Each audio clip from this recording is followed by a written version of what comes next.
South India shopping mall kilo sale అభిమానుల కోరికపై శ్రావణంలో కూడా ఆషాఢం ధరలకి.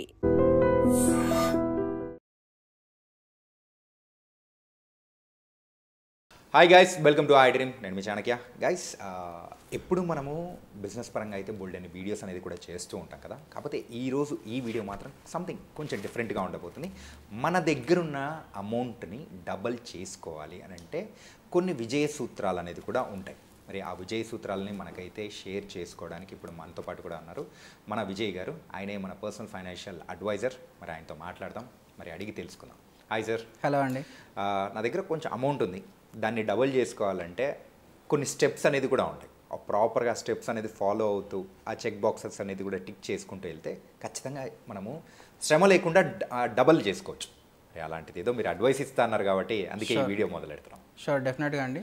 ఇది మ్యూచువల్ ఫండ్స్ అనే కాదు, స్టాక్స్ అనే కాదు, ఏ అయినా సరే, ఏ ఇన్వెస్ట్మెంట్ అయినా సరే ఈ 5 గోల్డెన్ రూల్స్ అనేది డెఫినెట్గా ఫాలో కండి. ఓకే, ఈ 5 గోల్డెన్ రూల్స్ ఫాలో అయితే డెఫినెట్గా ఏ ఇన్వెస్ట్మెంట్లో అయినా సరే ఇమీడియట్గా కాకపోయినా సరే మీకు డెఫినెట్గా దాంట్లోకి వెళ్ళి పాజిటివ్ రిజల్ట్స్ అయితే ఉంటాయి. అయితే దీనికి ఒక పేరు పెడతాం సార్, ఏంటంటే పంచసూత్ర ప్రణాళిక అని చెప్పేసి. ఓకే అండి, దట్స్ అప్ టు యూ. అది ఓకే అండి. సో ఇట్లా మనం 5 రూల్స్ అయితే డెఫినెట్గా ఫాలో కావాలి. ఫస్ట్ రూల్ ఏంటి అంటే ఎప్పుడైనా సరే మనం కాంపౌండింగ్ని ఇంటరప్ట్ చేయొద్దు. ఓకే, ఏదైనా సరే, ఏ ఇన్వెస్ట్మెంట్ అయినా సరే మెల్లమెల్లగా కాంపౌండింగ్ అవుతూ ఉంటుంది. మన ప్లాట్లో అయినా సరే, గోల్డ్లో అయినా సరే, ఏ ఇన్వెస్ట్మెంట్స్ చేసినా సరే మనకు తెలుసో తెలియకుండా కాంపౌండింగ్ అవుతూ ఉంటుంది. అది పర్సంటేజ్ వైజ్లో ఎక్కువ తక్కువ అనేది ఉంటుంది, కానీ డెఫినెట్గా కాంపౌండింగ్ అనేది అవుతుంటుంది. ఆ కాంపౌండింగ్ని ఎప్పుడు ఇంటరప్ట్ చేయొద్దు. సో అక్కడ మనకి మెయిన్ ఇబ్బంది పెట్టేది, మనకి మెయిన్గా ఎక్కువ ఇరిటేట్ చేసేది మన ఓన్ బ్రెయినే. ఓకే, మన బ్రెయిన్ ప్రోగ్రామింగ్ ఎలా ఉంటుంది అంటే కాంపౌండింగ్ డెఫినెట్గా వద్దు, ఆపేద్దాం, ఇక్కడికి ఇదే సేఫ్ అని చెప్పేసి అంటుంటుంది అనమాట. సో ఎందుకు ఇట్లా మన బ్రెయిన్ ఆలోచన చేస్తుంటే, మన బ్రెయిన్ ఎప్పుడు మనల్ని కంఫర్ట్ జోన్లో ఉండడానికి ట్రై చేస్తుంటుంది. అంటే ఎప్పుడు మనం ఒక రిస్క్ తీసుకోవద్దు, మనకు ఉన్నది సరిపోతుంది, మనం మనకు తెలిసింది చేద్దాం, కొత్తది చేయాల్సిన అవసరం లేదు. ఇప్పటికి వరకు మీకు తెలుసా, మన ఫిక్స్డ్ డిపాజిట్స్లో వరల్డ్లోనే బిగ్గెస్ట్ హోల్డింగ్స్ ఉన్నాయి ఇండియాలో. ఓకే, ఫిక్స్డ్ డిపాజిట్స్ అనేది చాలా ఎక్కువ. అంటే మన దగ్గర ఫిక్స్డ్ డిపాజిట్స్ మనం అనుకుంటాం మ్యూచువల్ ఫండ్స్ అందరికీ తెలుసు, అందరు ఇన్వెస్ట్మెంట్ చేస్తున్నారు అనుకుంటాం, కానీ జస్ట్ 6% మాత్రం మ్యూచువల్ ఫండ్ ఇన్వెస్ట్మెంట్స్ అవుతుంటాయి ఇండియాలో. అదర్ దాన్ దట్ చాలామంది, అంటే ఒప్పుకుంటాను, 150 crore పాపులేషన్లో అందరి దగ్గర ఇన్వెస్ట్ చేసే అంత అమౌంట్ ఉండదు. కాకపోతే వాటిలలో ఇన్వెస్ట్ చేసే అమౌంట్ ఉన్నా కూడా ఇన్వెస్ట్ చేయని వాళ్ళు చాలామంది ఉన్నారు. రైట్. ఎందుకు అంటే వాళ్ళ కంఫర్ట్ జోన్లో ఉండడం అనమాట. నేను ఇప్పటికీ కూడా రెగ్యులర్గా నాకు మాట్లాడే వాళ్ళు చాలా, అంటే ఏజ్ ఓల్డ్ పీపుల్ వాళ్ళు రెగ్యులర్గా ఎక్కువ ఫోన్ చేస్తుంటారు. వాళ్ళు ఇప్పటికీ కూడా ఏదో ఒక డౌట్ వస్తుంటుంది. వాళ్ళు ఇన్వెస్ట్మెంట్ స్టార్ట్ చేసినాక కూడా వాళ్ళకి ఏదో ఒక డౌట్ వస్తుంటుంది. అంటే వాళ్ళ ఒక సిస్టమ్కి ఒక ప్యాటర్న్కి అనేది వాళ్ళు స్టిక్ అయిపోయినారు కొన్ని జనరేషన్స్ నుంచి. ఫిక్స్డ్ డిపాజిట్స్ కానీ, ఇన్సూరెన్స్ పాలసీస్ కానీ, లేకపోతే ల్యాండ్ కానీ, గోల్డ్ కానీ, వాళ్ళు అక్కడనే ఉండిపోతారు, వాళ్ళు అక్కడి నుంచి బయటికి రారనమాట. సో ఆ ప్యాటర్న్లోకి వెళ్ళి బయటికి రావడం అనేది చాలా కష్టం. సో అక్కడ మీకు అడ్వైజర్ కానీ, ఒక మెంటర్ కానీ హెల్ప్ డెఫినెట్గా మీకు పనిచేస్తుంది అనమాట. సో అది మన ఫస్ట్ రూల్. ఫస్ట్ రూల్ ఏంటంటే ఏ ఇన్వెస్ట్మెంట్ చేసినా సరే మీరు కాంపౌండింగ్ ఆపొద్దు. అది అండ్ దాంట్లో మీకు మెయిన్ ఎనిమీ మీ ఓన్ బ్రెయినే. సో మీరు ఎప్పుడైతే ఏదైనా ఇన్వెస్ట్మెంట్ చేస్తుంటే అందుకే మీ బ్రెయిన్ మీ ఎనిమీ అని మీకు రియలైజ్ అయినప్పుడు అందుకే వేరే వాళ్ళు అడ్వైస్ తీసుకోవడం స్టార్ట్ చేస్తారు. ఓకే, అది రియలైజ్ మనం తొందరగా అయినాం అనుకోండి, మీ కాంపౌండింగ్ ప్రాసెస్ అనేది ఇంకా స్మూత్గా అవుతుంది, ఇంకా తొందరగా అవుతుంది. అది ఫస్ట్ థింగ్. సెకండ్ థింగ్ వచ్చేసి, మనం చాలామంది రిస్క్ తీసుకోవద్దు అని చెప్పేసి మనం అనుకుంటుంటాం కదా. అండ్ కొంతమంది మనకి రిస్క్ ప్రొఫైలింగ్ అని కూడా చేస్తుంటారు అనమాట క్లయింట్స్కి, వాళ్ళకి. సో రిస్క్ తీసుకునే అపిటైట్ లేదంటే రిస్క్ తీసుకోదలుచుకోలేదు అన్నంత మాత్రం మనం రిస్క్ను వదిలిపెట్టామనుకోండి, డెఫినెట్గా మన గ్రోత్ అనేది అక్కడనే ఆగిపోతుంది. సో మనం ఏం చేయాలి అంటే గ్రాడ్యువల్గా రిస్క్ తీసుకోవడం అనేది అలవాటు చేసుకుంటూ ఉండాలి. సో ఇప్పుడు సపోజ్ నా దగ్గర 100 రూపీస్ ఉన్నాయి, 100 రూపీస్ మొత్తం రిస్క్ తీసుకోమని నేను కూడా చెప్పాను. మీకు అసలు ఫస్ట్ కాన్సెప్ట్ అనేది అర్థం కావాలి. ఓకే, మీరు 10 రూపీస్తో మీరు కాన్సెప్ట్ నేర్చుకోండి. తర్వాత మీకు కాన్ఫిడెన్స్ వస్తే 20 రూపీస్ ఇన్వెస్ట్ చేయండి, తర్వాత 30 రూపీస్ ఇన్వెస్ట్ చేయండి. అది ఏదైనా సరే. చాలామంది మీకు తెలుసా, ఇప్పటికీ గోల్డ్లో ఇన్వెస్ట్ చేయకుండా ఉన్న వాళ్ళు కూడా చాలామంది ఉన్నారు.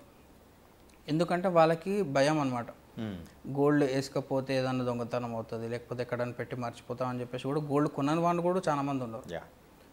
సో కానీ గోల్డ్ ఇన్వెస్ట్మెంట్ ఆపర్చునిటీ లేదా అంటే ఉంది. సో అదే మనకి రిస్క్ కానీ, భయం కానీ డెఫినెట్గా మనకు ఇక్కడ మనకు హ్యాంపర్ చేస్తాయి. అందుకే మనము సిస్టమ్స్ కానీ స్ట్రాటజీస్ కానీ డెఫినెట్గా ఇంప్లిమెంట్ చేస్తూ ఉండాలి ఎప్పటికప్పుడు. థర్డ్ వన్ వచ్చేసి అంటే ఇది కొంచెం మ్యూచువల్ ఫండ్కి రిలేటెడ్. మ్యూచువల్ ఫండ్కి కానీ లేకపోతే రికరింగ్ డిపాజిట్స్ కానీ ఏదైనా రెగ్యులర్గా ఇన్వెస్ట్మెంట్స్ చేసే వాళ్ళకి ఎప్పుడైనా సరే ఎస్ఐపిస్ అనేది చాలా ఓవర్ రేటెడ్. అంటే మనం ఇక్కడ చూసినా ఎస్ఐపి చేస్తుండే 500 రూపీస్ చేయండి, లేకపోతే 5000 చేయండి, 50,000 చేయండి మనము చెప్తాము, చాలామంది చెప్తారు. కానీ ఎస్ఐపిస్ అనేది చాలా ఓవర్ రేటెడ్ మార్కెట్స్లో. ఎందుకు అంతగానో ఓవర్ రేటెడ్ అంటున్నాను అంటే ఒక కరెక్ట్ లంసమ్ ఇన్వెస్ట్మెంట్ కరెక్ట్ టైంలో ఇన్వెస్ట్ చేయగలిగితే అన్ని ఎస్ఐపిస్ని బీట్ చేస్తుంది రిటర్న్స్లో. అది ఎప్పుడు మార్కెట్ లోయెస్ట్ టైంలో ఉన్నప్పుడు. అది మనకి ఎట్లా తెలియాలి అంటే టెక్నికల్ స్ట్రాంగ్గా ఉండాలి. మనకు అంత నాలెడ్జ్ ఉంది అనుకుంటే డెఫినెట్గా మనకి లంసమ్స్ ఎస్ఐపిస్ కంటే ఎక్కువ రిటర్న్స్ ఇస్తుంది. ఓకే. సో లంసమ్ ఎట్లా ఇన్వెస్ట్ చేయాలనేది ఇంకో వీడియోలో డీటెయిల్ మాట్లాడుకున్నాం మనం. సో ఆ స్ట్రాటజీస్ యూజ్ చేసుకుంటే ఎస్ఐపి కంటే ఎక్కువ రిటర్న్స్ తక్కువ టైంలో తీసుకోవచ్చు మనం. రికరింగ్ డిపాజిట్ కూడా అంతే. రికరింగ్ డిపాజిట్లో మీరు ఎంత చేసినా 8%, 9% కంటే ఎక్కువ రిటర్న్స్ రావు మీకు. సో అందుకే మీరు కరెక్ట్ టైంలో ఇన్వెస్ట్మెంట్ లంసమ్ ఇన్వెస్ట్మెంట్స్, అది గోల్డ్ అయినా సరే, ఇప్పుడు గోల్డ్ అయినా సరే, ఇప్పుడు ల్యాండ్లో అయినా సరే. ల్యాండ్లో ఇప్పుడు ఎవరైనా ఒకరు ఎమర్జెన్సీ ఉంది అని చెప్పేసి ఏదైనా ల్యాండ్ కొంటుంటారు, కొంతమంది అమ్మేస్తుంటారు, కొంతమంది కొంటారు. అవి డెఫినెట్గా ప్రాఫిటబుల్ ఉంటాయి, బై డిఫాల్ట్ ప్రాఫిటబుల్ ఉంటాయి. ఎందుకంటే మీ ఎంట్రీ పాయింట్ అనేది చాలా చీప్ అక్కడ. అంటే ఇప్పుడు ₹1,00,00,000 ప్రాపర్టీ అతనికి ఎమర్జెన్సీ ఉందని చెప్పేసి 60 లక్షలు 70 లక్షలకి అమ్మేస్తారు కొంతమంది, ఇమీడియట్గా క్యాష్ కావాలని. అప్పుడు మీ దగ్గర క్యాష్ ఉంది అంటే 70 లక్షలు ఇన్వెస్ట్ చేస్తే ₹1,00,00,000 బై డిఫాల్ట్ మీరు 30 lakhs ప్రాఫిట్లో ఉన్నట్లే కదా. అందుకే లంసమ్ ఇన్వెస్ట్మెంట్స్ కూడా ప్రాఫిటబులే. But given the point like మనకి స్ట్రాటజీ కరెక్ట్గా ఉండాలి, మనకి ఆ డొమైన్ ఎక్స్పర్టీస్ అనేది డెఫినెట్గా ఉండాల్సిందే. ఓకే. అదే మనము ఎస్ఐపిస్ చేసుకుంటా లేకపోతే హోమ్ లోన్స్ కట్టుకుంటా, అదే నేను 15 years హోమ్ లోన్ కట్టిన తర్వాత అది ప్రాఫిటబుల్ అవుతుంది. 15 years తర్వాత మీకు అది ప్రాఫిటబుల్ అవుతుంది గ్యారంటీ ఏముంది? ఇప్పుడు ఈ ఏరియా కాకపోతే నెక్స్ట్ ఇంకో ఏరియా డెవలప్ అవుతుంది. అప్పుడు మన ఈ ఫ్లాట్ రేట్స్ ఇంతే ఉంటాయా, మన విల్లా రేట్స్ ఇంతే ఉంటాయా? గ్యారంటీ లేదు కదా. అందుకే లంసమ్ ఇన్వెస్ట్మెంట్స్ గ్యారంటీగా ప్రాఫిటబుల్ అవుతాయి ఎస్ఐపిస్ కంటే. కాకపోతే మనం ఏ పాయింట్లో ఎంటర్ అవుతున్నాము, ఎప్పుడు ఎగ్జిట్ కావాలనేది స్ట్రాటజీ క్లియర్గా ఉండాలి. Okay. And one most important thing మన వ్యూవర్స్ అందరికీ డెఫినెట్గా ఇది చెప్పాల్సిందే. ఏంటి అంటే ఎగ్జిక్యూషన్ అనేది హైలీ ఇంపార్టెంట్ అనమాట. మనం 100 యూట్యూబ్ వీడియోలు చూసి కూడా ఒక 500 రూపీస్ ఎస్ఐపి చేయలేదు అంటే ఇంకా చూడడం కూడా మీనింగ్లెస్ అనమాట. మీరు అదే 100 వీడియోలు చూసి అట్లీస్ట్ ఒక 500 రూపీస్ ఎస్ఐపి చేసారంటే మీరు తెలుసుకున్న నాలెడ్జ్ని ఇంప్లిమెంట్ చేస్తున్నారు. ఓకే. ఇది సేమ్ అప్లైస్ టు మన లైఫ్లో కూడా ఇదే అప్లై అవుతుంది. మనం 100 విషయాలు తెలుసుకొని ఏది ఇంప్లిమెంట్ చేయలేదు అంటే మనం డమ్ కిందనే కన్సిడర్ చేసుకోవచ్చు మనం. లేదు 100 తెలుసుకొని అట్లీస్ట్ 10 అన్న ఇంప్లిమెంట్ చేస్తున్నాం, అప్పుడు ఏమవుతుంది అంటే ఇంప్లిమెంట్ చేసిన 10లో అట్లీస్ట్ 1-2 అన్న సక్సెస్ అవుతాయి. రైట్. కానీ చాలామంది ఏమనుకుంటారు, నేను 100 తెలుసుకొని ఒకదానిలో చేస్తే ఒకటే సక్సెస్ అవుతా అనేసి అనుకుంటారు. కాదు, లైఫ్లో ఎప్పుడూ అట్లా కాదనమాట. మనం 100 తెలుసుకొని 10లో ఇంప్లిమెంట్ చేస్తే 10లోకి అట్లీస్ట్ ఒకటైనా సక్సెస్ కావడానికి ఛాన్సెస్ ఉంటాయి. సో ఒకటి సక్సెస్ కావాలంటే అట్లీస్ట్ 100 విషయాలు తెలుసుకోవాలి మనం. 100 తెలుసుకోవాలి అంటే మనకు అంతగానం క్లియర్ నాలెడ్జ్ రావాలి, అంత టైం మనం స్పెండ్ చేయగలి. అంత టైం స్పెండ్ చేయలేము అన్నప్పుడు మనం డెఫినెట్గా ఆ సబ్జెక్ట్ ఎక్స్పర్టీస్ని మనం తీసుకోవాల్సిందే. ఇప్పుడు రియల్ ఎస్టేట్లో కూడా హైలీ నాలెడ్జబుల్ పీపుల్ ఉన్నారు. చాలామంది అనుకుంటారు రియల్ ఎస్టేట్లో నాలెడ్జ్ ఏముంటుంది అని, కానీ అట్లా కాదు. కొంతమంది కూర్చున్న దగ్గర చెప్పేస్తారు, దీనికి ఇంత ప్రైస్ పెట్టాలి, ఇంత ప్రైస్ పెట్టొద్దు, ఈ ఏరియాలో తీసుకోవాలి, ఈ ఏరియాలో తీసుకోవద్దు అని క్లియర్ కట్గా అడ్వైస్ చేయగలుగుతారు. ఓకే. సో వాళ్ళని పట్టుకోవడం మీ పని అనమాట. ఓకే. మ్యూచువల్ ఫండ్లో మా లాంటి వాళ్ళ విషయం.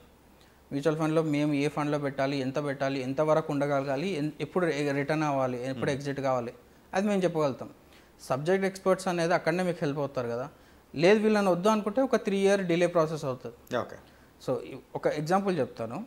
ఒక పర్సన్ 10 lakhs ఫిక్స్డ్ డిపాజిట్ చేసుకుందాము, లేకపోతే తర్వాత దానికి ఇన్వెస్ట్ చేద్దామని చెప్పి ట్రాక్ చేసుకుంటే వెళ్ళి అదే సేవింగ్స్ అకౌంట్స్లో అక్కడ మామూలు ఎఫ్డీలో పెట్టేసి అమౌంట్ పెట్టేసి అది అట్లే డిలే అయింది అనుకుందాం. ఒక 2 years వదిలిపెట్టేసింది అది ఇన్వెస్ట్మెంట్ చేయకుండా. కాకపోతే అతని ఆపర్చునిటీ కాస్ట్ ఎంత పోయి ఉంటుంది అక్కడ, ఎవరు అది గుర్తుపట్టుకోరు. సో ఇప్పుడు 10 lakhs మీద మీరు 15% ఇంట్రెస్ట్ చేసుకుంటే ఎవ్రీ ఇయర్ 15,000 పోయినట్లే కదా మనకి. 15,000 కాంపౌండింగ్లో 15,000 కదా. అండ్ మీరు ఎంట్రీ పాయింట్ని కూడా మిస్ అవుతారు. అంటే ఇప్పుడు సపోజ్ నిఫ్టీ 21,800 లేకపోతే 22,000లో మీరు ఎంట్రీ అయ్యారు అంటే మీరు ఇప్పుడు ఎనీ డే మీరు ప్రాఫిటబుల్గా ఉంటారు కదా. లాంగ్ టర్మ్లో చూసుకుంటే ఆ ప్రైస్ పాయింట్ మళ్ళీ మీకు ఎప్పటికీ దొరకదు. సో అందుకే మీరు ఎప్పుడైనా సరే ఆపర్చునిటీ కాస్ట్ ఎప్పుడు చూసుకోవాలి మనము. ఆపర్చునిటీ మనం ఇది ఇంప్లిమెంట్ చేస్తున్నామంటే మనకి ఆపర్చునిటీ కాస్ట్ ఏమైనా అవుతుందా లేదా, లేదు ఆపర్చునిటీ కాస్ట్ ఏం అవ్వట్లేదు అనుకుంటే అప్పుడు ఇన్వెస్ట్ చేయడం will be the best option. కానీ ఆపర్చునిటీ కాస్ట్ పడుతుంది అంటే మాత్రం డెఫినెట్గా వాటి జోలికి వెళ్ళకుండా ఉండడం will be the best option అనమాట. And last important major rule ఏంటి అంటే మనం సిస్టమ్స్ని జనరేట్ చేయాలి, మనీ మేకింగ్ మిషన్స్ని జనరేట్ చేయాలి. రైట్. సో అందరం మనం ఇండియన్ మిడిల్ క్లాస్ ఫ్యామిలీస్ ఎవరైతే మన వ్యూవర్స్ ఉన్నారు కదా, మనం అందరం ఏంటంటే మనము ఫస్ట్ మన కెరియర్స్ కానీ మన లైఫ్ స్టైల్స్ కానీ సర్వైవల్ మోడ్లో స్టార్ట్ అవుతాయి. అంటే ఆల్మోస్ట్ జీరో నుంచి స్టార్ట్ చేస్తారు అందరు చదువుకున్న తర్వాత. కొన్ని మంచి ఫ్యామిలీస్ ఆల్రెడీ వెల్ సెటిల్డ్ ఫ్యామిలీస్ది వాళ్ళది వేరు. కానీ ఎవరైతే మనం జీరో నుంచి స్టార్ట్ చేస్తున్నామో ఫస్ట్ మనం సర్వైవల్ మోడ్లో ఉంటాం, తర్వాత అక్కడి నుంచి మనం గ్రోత్ మోడ్లోకి వెళ్తాం, గ్రోత్ నుంచి ఎక్స్పోనెన్షియల్గా మనం వెల్త్ బిల్డింగ్ చేసే స్టేజ్కి వెళ్తాం. సో ఈ ప్రాసెస్లో మనం ఏం చేయాలి అంటే ఫస్ట్ మనము సర్వైవల్ మోడ్ నుంచి అట్లీస్ట్ మనము సఫిషియెంట్ మోడ్లోకి రావాలి. సఫిషియెంట్ మోడ్లోకి వచ్చిన తర్వాత మనము ఎక్స్పోనెన్షియల్ గ్రోత్ కానీ లేకపోతే కాంపౌండింగ్ దాని దగ్గరికి వెళ్ళాలి. సో ఈ ప్రాసెస్లో మనకి ఏం చేయాలి, మన శాలరీ సరిపోతుందా లేదా, శాలరీ సరిపోకపోతే ప్యాసివ్ ఇన్కమ్స్ ఎట్లా జనరేట్ చేసుకోవాలి, వాటికి మనం మంత్లీ ఇన్కమ్ జనరేషన్ ప్లాన్స్ ఏమి ఉన్నాయి, మంత్లీ ఇన్కమ్ మనకు వచ్చేవి రెంట్స్ ఉన్నాయా, లేకపోతే మ్యూచువల్ ఫండ్స్లోకి వెళ్ళి HWP చేసుకోవాలా. ఇప్పుడు ఒక జస్ట్ ఎగ్జాంపుల్ 10 lakhsతో మనం మంత్లీ ఇన్కమ్ ఎంత జనరేట్ చేయొచ్చు, లేకపోతే 5 years తర్వాత మంత్లీ ఇన్కమ్ ఎంత జనరేట్ చేయొచ్చు, లాంగ్ టర్మ్లో ఈ మంత్లీ ఇన్కమ్ సస్టైనబులా కాదా, లేదు మనం ఏదైనా ఒక కమర్షియల్ ప్రాపర్టీ తీసుకుని దాని నుంచి మనకి రెంట్స్ ఎంత వస్తున్నాయి, లేకపోతే ఉన్న రెసిడెన్షియల్ ప్రాపర్టీలో ఏదైనా కమర్షియల్గా ఏదైనా చేసుకోవడానికి ఛాన్స్ ఉందా. అంటే మనీ అనేది ఎప్పుడు రొటేషన్ నడుస్తూ ఉండాలి మనకి. ఎప్పుడైతే రొటేషన్ ఆగిపోతుందో అప్పుడు మన గ్రోత్ ఆగిపోతుంది, వెల్త్ బిల్డింగ్ కూడా ఆగిపోతుంది అనమాట. సో అందుకే మనం అయినంత తొందరగా సర్వైవల్ మోడ్ నుంచి గ్రోత్ స్టేజ్లోకి పడాలి. వన్స్ గ్రోత్ స్టేజ్లో పడ్డాము అంటే డెఫినెట్గా అక్కడ నుంచి వెల్త్ బిల్డింగ్ అనేది చాలా ఈజీ అవుతుంది. సో ఈ 5 steps డెఫినెట్గా ఫాలో అవుతే ఎవరైనా సరే జీరో నుంచి స్టార్ట్ చేస్తున్న వాళ్ళు డెఫినెట్గా 1 CR 2 CRతో వాళ్ళ కెరీర్ని అయితే స్టార్ట్ చేసుకోవచ్చు అనమాట. Nice sir. అండ్ ఈ 5 సూత్రాలు అనేది మనం ఖచ్చితంగా ఫాలో అయ్యామంటే మన దగ్గర ఉన్న అమౌంట్ని కూడా డబుల్ చేసుకుంటూ వెళ్ళిపోవచ్చు, అది కూడా వండర్ఫుల్ లైఫ్ని కూడా లీడ్ చేయొచ్చు in a personal financial way also. Thank you so much Vijay garu. Thank you అండి.